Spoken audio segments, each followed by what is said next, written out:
ஒரு ஆண்டவருடைய பிள்ளைகளை நீங்கள் வந்து உங்கள் மனசில் ஒன்று எப்பவுமே நினைங்க, ஆண்டவருக்காக நீங்கள் எதை இழந்தாலும் நிச்சயமாய் ஆண்டவர் உங்களுக்கு மறுபடியும் கொடுக்காம போகவே மாட்டார்.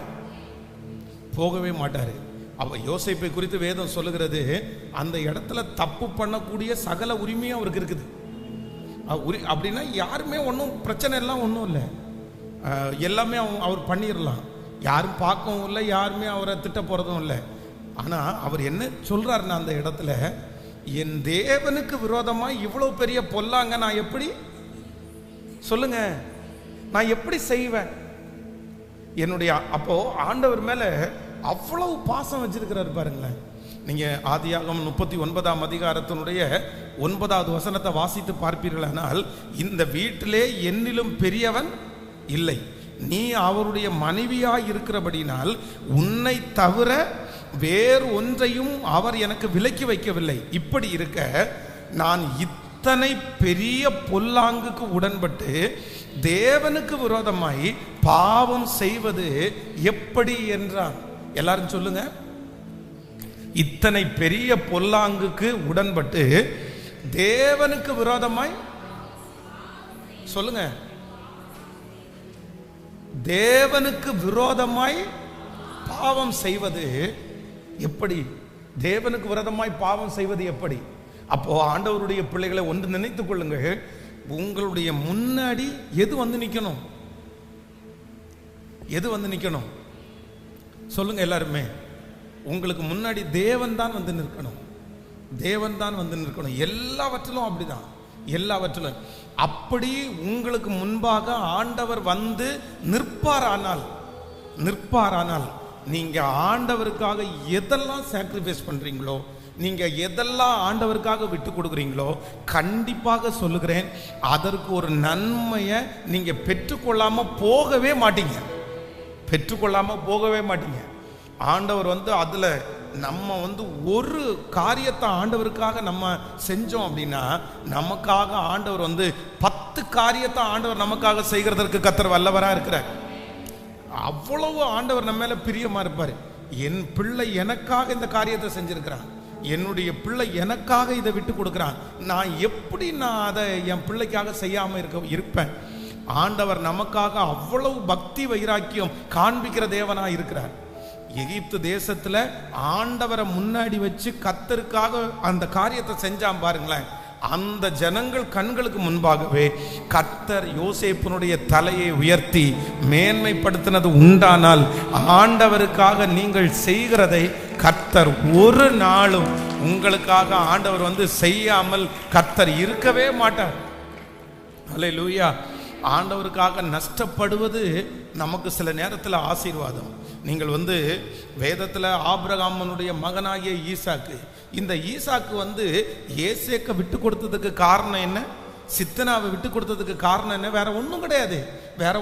யாருக்காக சொல்லுங்க? தன்னுடைய கேராரூர் மேய்ப்பரை வந்து எல்லாரையும் கூப்பிட்டு, வாங்கடா, என்ன நம்முடைய சொத்தையை இவன் என்ன பிரச்சனை பண்ண வர்றான், எப்படி பிரச்சனை பண்ண வருவோம் அப்படின்னு சொல்லி இவர் நினைச்சிருந்தா கண்டிப்பாக வாக்குவாதம் பண்ணி இருக்கலாம்.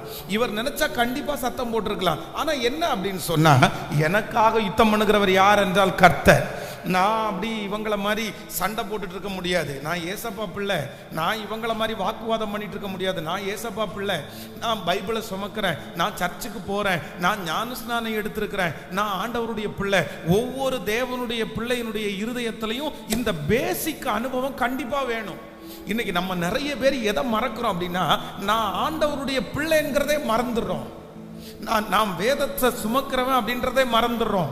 நான் ஞானஸ்நானம் எடுத்திருக்கிறவன் அப்படின்றத மறந்துடுறோம். பாருங்க, உலகத்தில் இருக்கிற மனிதர்களுக்கும் நமக்கும் என்ன வித்தியாசம் இருக்குது? ஞானஸ்நானம் எடுத்தவர்களுக்கும் எடுக்காதவங்களுக்கும் என்ன வித்தியாசம் இருக்குது? பைபிளை தூக்கி சர்ச்சுக்கு வர்றவங்களுக்கும் வராதவங்களுக்கும் என்ன வித்தியாசம் இருக்குது? ஒரு சண்டையில உங்களுக்கும் அவங்களுக்கும் என்ன வித்தியாசம் இருக்குது? ஒரு வாக்குவாதத்தில் உங்களுக்கும் அவங்களுக்கும் என்ன வித்தியாசம் இருக்குது? அந்த வித்தியாசமே தெரியறது இல்லை. ஆனா அப்படி வித்தியாசமா யார் தெரிகிறார்களோ அவர்களுக்காக யுத்தம் பண்ணுகிறதற்கு என் ஆண்டவர் நல்லவரா இருக்கிறார். ஹல்லேலூயா. ஸோ இன்றையிலிருந்து எல்லாரும் ஒரு தீர்மானம் எடுக்க போறோம். என்ன தீர்மானம் அப்படின்னு சொன்னா, என் ஆண்டவருக்காக சொல்லுங்க பார்க்கலாம், ஒரு 10 டைம் சத்தமா சொல்லுங்க பார்க்கலாம். என்ன ஆண்டவருக்காக, முழு பலத்தோட சொல்லுங்க. என்ன ஆண்டவருக்காக, என்ன ஆண்டவருக்காக, எல்லாரும் சொல்லுங்க. என்ன ஆண்டவருக்காக நான் கண்டிப்பா அதை விட்டு தருவேன். என்ன ஆண்டவருக்காக நான் அதை கண்டிப்பா செய்வேன். என்ன ஆண்டவருக்காக நான் தாழ்ந்து போவேன். என்ன ஆண்டவருக்காக. ஹல்லேலூயா. எல்லா இடத்துலையும் உங்களுக்கு அதிகாரத்தை ஆண்டவர் தந்திருந்தாலும் உங்களை கண்ட்ரோல் பண்றதுக்குன்னு ஏதோ ஒரு இடத்த கர்த்தர் என்ன பண்ணியிருப்பாரு, வச்சிருப்பாரு. பக்கத்தில் இருக்கிற கையை பிடிச்சி சொல்லுங்க, உங்களுக்கு எந்த இடத்துல முள்ளு இல்லாவிட்டாலும் ஒரு முள்ளை சொல்லுங்க, எல்லாரும் சொல்லுங்க, ஒரு முள்ளு கண்டிப்பாக உங்க வாழ்க்கையில கண்டிப்பாக இருக்கும். சொல்லுங்க. நீங்க எவ்வளவு பணத்தை சம்பாதிச்சாலும், நீங்க எவ்வளவு பெரிய போஸ்டிங்ல இருந்தாலும், எங்கேயாவது ஒரு இடத்துல உங்களை கேள்வி கேட்கறது மாதிரி ஒருத்தர் ஆண்டவர், உங்களை திட்டுறது மாதிரி ஒரு சூழ்நிலையை கர்த்தர், உங்க மனம் நோகடிக்கிறது மாதிரி ஒரு சூழ்நிலையை கர்த்தர் கேட்கல. இன்னும் நிறைய பேர் கண்டிப்பா வச்சிருப்பாரு.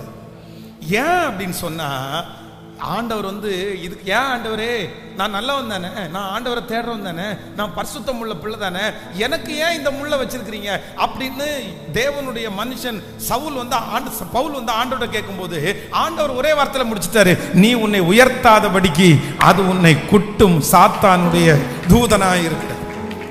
அதனால ஒரு முள்ளு எங்கேயாவது ஒரு இடத்துல கர்த்தர் என்ன பண்ணியிருப்பாரு, வச்சிருப்பாரு. அது நமக்கு தீமைக்கே இல்லை, நன்மைக்கு தான்.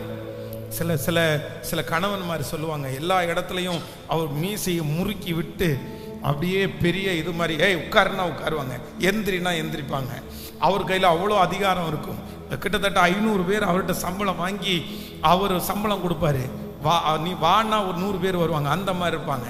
ஆனால் பெத்த பிள்ளைக்கு முன்னாடி நிற்கும் போது அந்த புள்ள பார்த்தீங்கன்னா அந்த அப்பாவை ஆட்டி படைக்கும். என்னப்பா, என்ன கத்திட்டு கிடக்குறீங்க, என்ன சத்தம் போட்டிருக்கிறீங்க, இப்போ உட்காருறீங்களா இல்லையா, ஒழுங்கா சாப்பிட்றீங்களா இல்லையா, என்ன நினைச்சிட்டு இருக்கிற. எத்தனை பேர் எனக்கு கீழ்ப்படுகிறாங்க தெரியுமா. அவங்கெல்லாம் உங்களுக்கு கீழ்ப்படி தான் செய்வாங்க, நம்மளாலாம் அப்படி இருக்க முடியாது. அப்போ நம்ம எவ்வளவோ உயர்ந்த இடத்துல இருந்தாலும் கர்த்தர் நமக்கென்று ஒரு இடத்தை கேட்கல. இந்த இடத்தையும் நம்முடைய ஆண்டவருடைய பிள்ளைகள் இல்ல, இதெல்லாம் எனக்கு இருக்கவே கூடாது.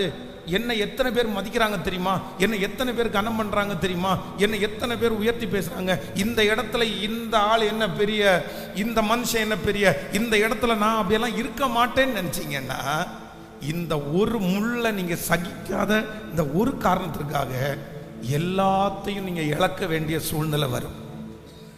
ஆமென் சொல்லுங்க. அப்ப இதுதான், அதை யாருதான் வச்சிருக்கிறார்னா, கர்த்தரே நமக்கு வைத்திருக்கிறார், ஆண்டவரே நமக்கு வைத்திருக்கிறார். அவர் நம்மை விட்டு விலகாத ஆண்டவர். எல்லாரும் கரங்களை உயர்த்தி, ஆண்டவரே உமக்காக சகிப்பதற்கு, உமக்காக விட்டு கொடுக்கிறதற்கு எனக்கு பலன் தருகிற ஒரு நல்ல கண்மலை, நல்ல கண்மலை, நல்ல கண்மலை.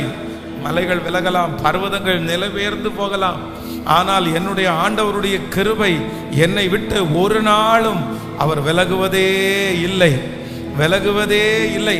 என்னை ஆராய்ந்து அறிந்திருக்கிறார், என்னை ஆராய்ந்து அறிந்திருக்கிறார், என்னை ஆராய்ந்து அறிந்திருக்கிறார். முன்னும் பின்னும் நெருக்கி அவருடைய கரத்தை என் மேல் வைக்கிறார். ஹல்லேலூயா. முன்னும் பின்னும் நேருக்கி நேருக்கி சுற்றி என்னை சூழ்ந்திருக்கின்றேன். முன்னும் பின்னும் நேருக்கி நேருக்கி சுற்றி என்னை சூழ்ந்திருக்கின்றேன். திருக்கரத்தால் தினமும் என்னை பிடித்திருக்கின்றேன். பாடுவோம். திருக்கரத்தால் தினமும் என்னை பிடித்திருக்கின்றேன். நன்றி ராஜா இயேசு ராஜா, நன்றி ராஜா இயேசு ராஜா, நன்றி ராஜா இயேசு ராஜா, நன்றி ராஜா. கைகளை மேல தட்டி நன்றி ராஜா இயேசு ராஜா, நன்றி ராஜா இயேசு ராஜா. ஆராய்ந்து அறிந்திருக்கின்றே, சுற்றி சுற்றி சூழ்ந்திருக்கின்றே. பாடும். ஆராய்ந்து அறிந்திருக்கின்றே, சுற்றி சுற்றி சூழ்ந்திருக்கின்றே. நான் அமர்வதும் நான் எழுவதும் எல்லாம் நீர் அறிந்திருக்கின்றே. நான் அமர்வதும் நான் எழுவதும் எல்லாம் நீர் அறிந்திருக்கின்றே. எண்ணங்கள் ஏக்கங்கள் எல்லாம் எல்லாமே அறிந்திருக்கின்றே. பாடும். எண்ணங்கள் ஏக்கங்கள் எல்லாம் எல்லாமே அறிந்திருக்கின்றே.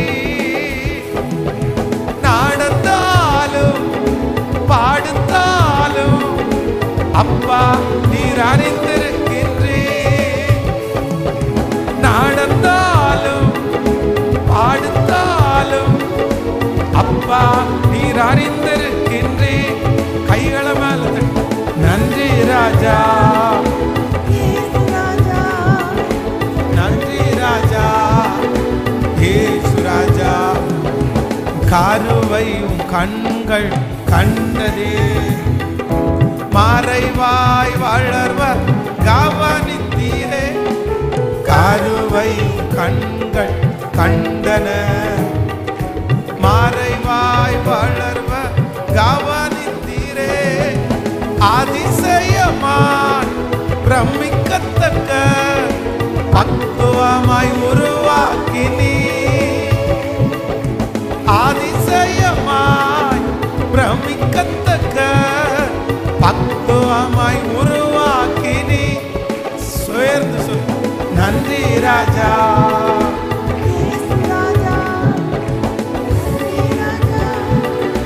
இயேசு ராஜா, நன்றி ராஜா இயேசு ராஜா, நன்றி ராஜா இயேசு ராஜா.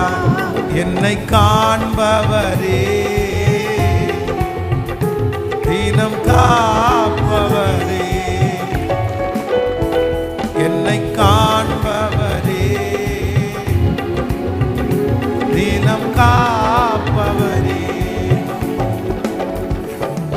ஹல்லேலூயா. அவர் என்னை காண்கிற தேவன், அவர் என்னை காண்கிற தேவன். என்னுடைய எல்லாவற்றையும் அவர் காண்கிறார், என்னுடைய எல்லாவற்றையும் அவர் காண்கிறார். ஹல்லேலூயா. அந்த அந்த அந்த ஒரு கீவேர்டை வந்து எப்பொழுதுமே முன்னாடி, எப்பொழுதுமே நீங்கள் முன்னாடி கொண்டு வந்து நிறுத்தணும். எதுக்காக அப்படின்னு சொன்னால், என் ஆண்டவருக்காக, என் ஆண்டவருக்காக நான் சகிக்கிறேன். யாருக்காக அப்படின்னு சொன்னால், என் ஆண்டவருக்காக, என் ஆண்டவருக்காக. இந்த கர்த்தரை மட்டும் உங்கள் முன்னாடி வச்சு உங்களுடைய விசுவாச ஓட்டத்தில் நீங்கள் அவரை எவ்வளவு கனப்படுத்துகிறீங்களோ, நிச்சயமாய் சொல்லுகிறேன், என்னை கனப்படுத்துகிறவனை நானும் கனப்படுத்துவேன். என்னை கனப்படுத்துகிறவனை நானும் கனப்படுத்துவேன். சில நேரங்களில் வந்து நமக்கு அவ்வளோ அதிகாரம் இருக்கும், அவ்வளோ அதிகாரம் இருக்கும்.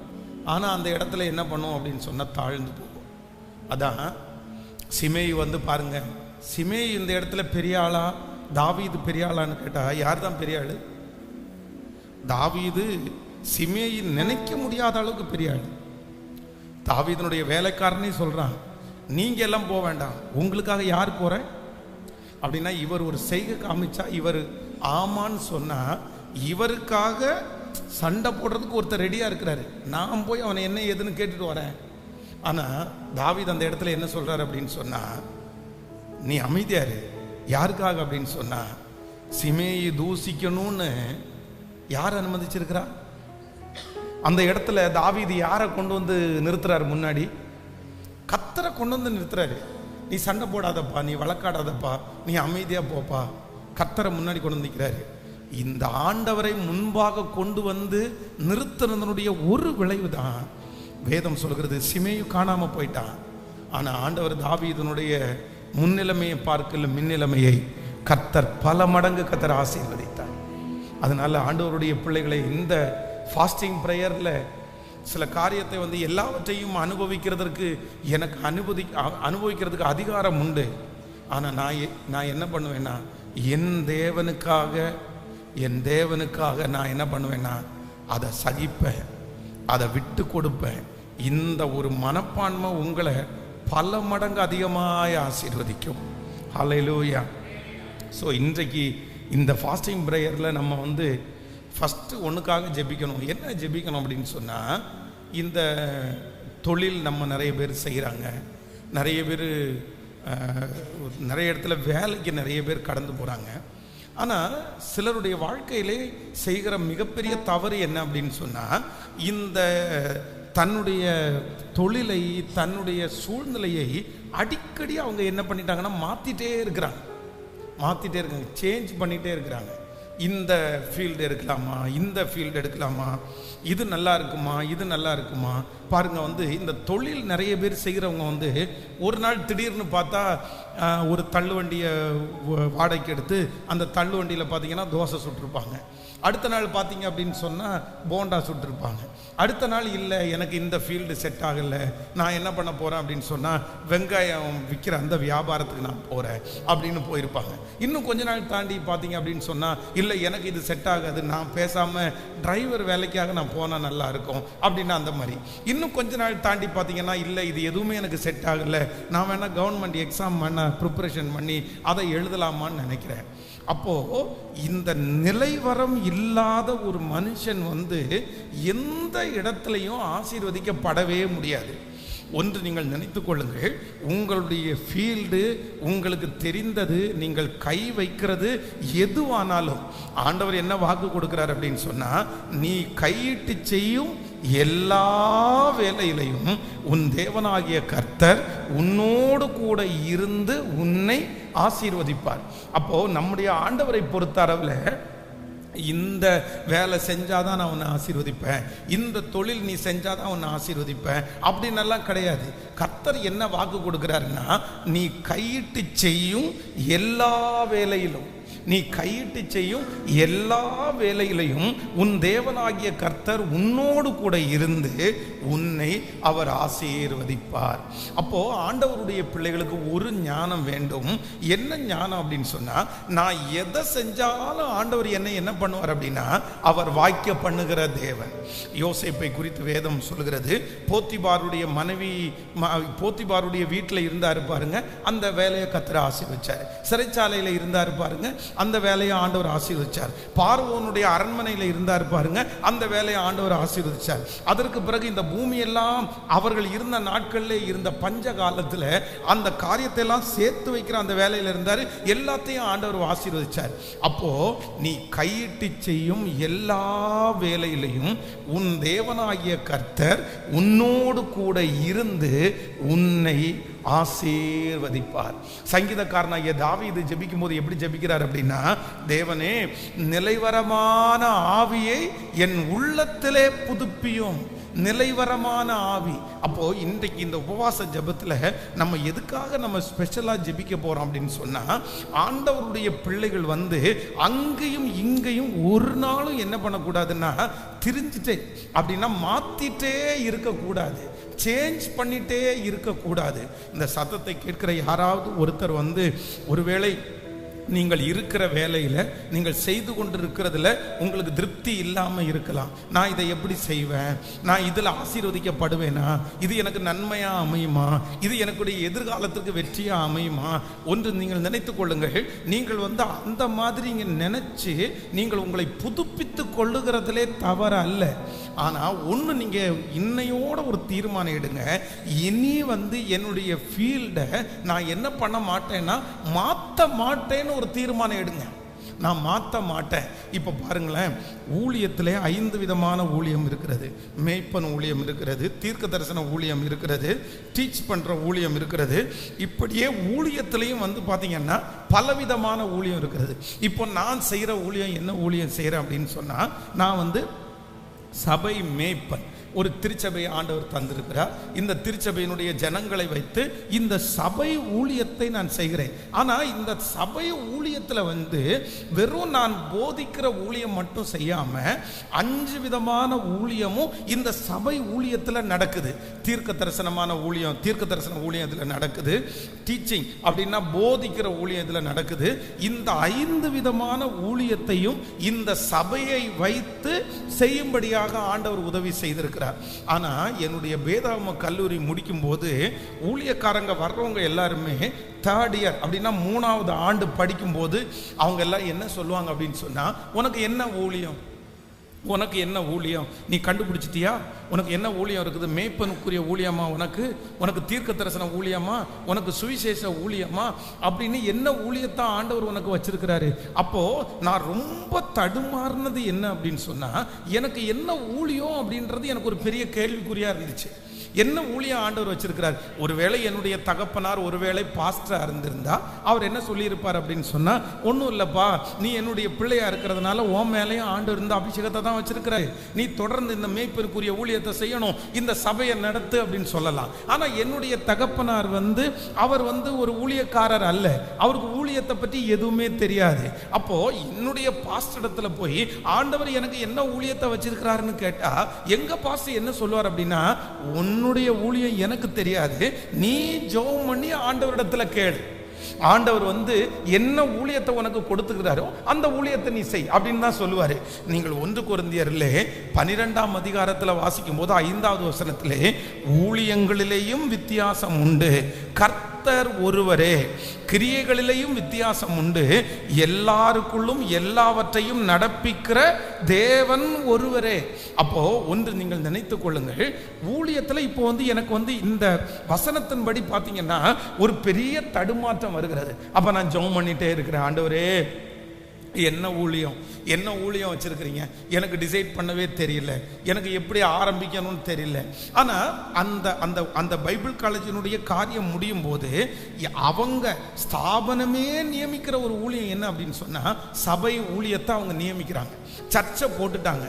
இப்போ நான் என்ன யோசிச்சேன் அப்படின்னு சொன்னா, எனக்கு ஆண்டவர் வந்து இந்த ஊழியம் தான் உன்னுடைய ஊழியம் அப்படின்னு நிறைய பேர் மூலமாய் தீர்க்கதரிசனத்தை சொன்னாலும், உண்மையாகவே நான் சொல்றேன், கர்த்தர் எனக்கு வாய்க்க பண்ணின, கர்த்தர் என்னை கொண்டு துவங்கின அந்த ஊழியத்தை உறுதியா பற்றி பிடித்து கொண்டு அதன் மூலமாய் மற்ற எல்லா ஊழியத்தையும் நான் செய்ய ஆரம்பிச்சேன்.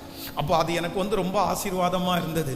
ஆனால் நிறைய வாலிபர்களுக்குள்ளே, நிறைய பெரியவர்களுக்குள்ளே இருக்கிற ஒரு பெரிய தடுமாற்றம் என்ன அப்படின்னு சொன்னால், ஆண்டவர் எனக்கு என்ன வச்சிருக்கிறாரு.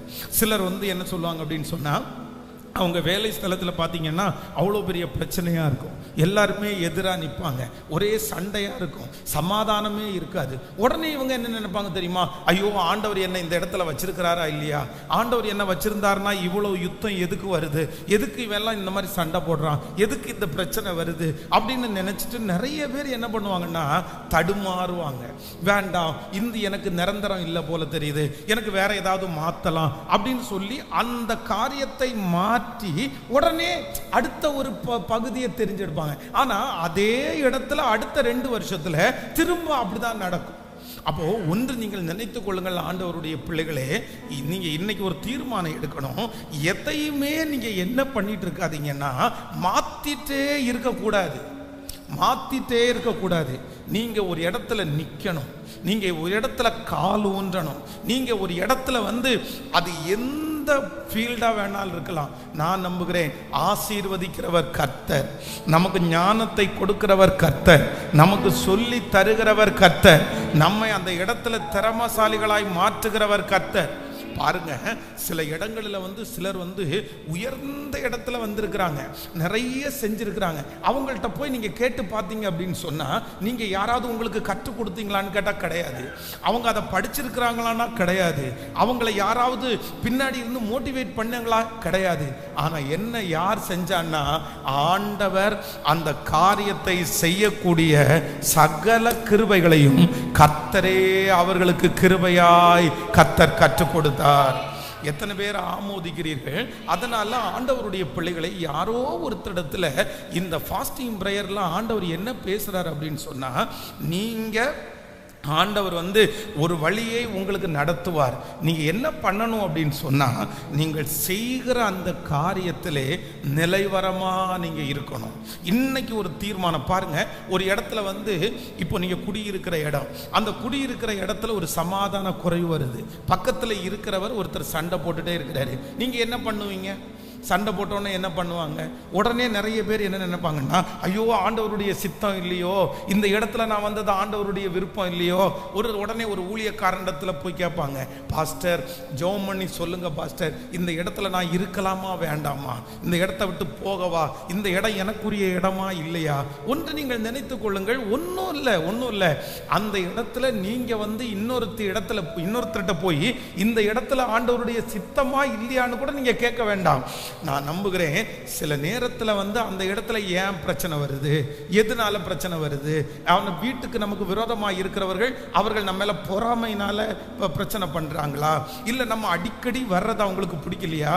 இதை கரெக்டா ஞானமாய் தெரிந்து கொண்டு அந்த இடத்தை விட்டு நம்ம வெளியே போனோம்னா எப்படி போகணும் அப்படின்னு சொன்னா, அதை விட பெஸ்டா, அதை விட ஒரு நல்லா இல்லை, அதை விட வந்து ஒரு வித்தியாசமான, அதை விட ஒரு அடுத்த படிக்கு இப்படி நீங்கள் போவீர்களே ஆனால் உங்களுடைய வளர்ச்சியை ஒருவராலும் தடுக்க முடியாது.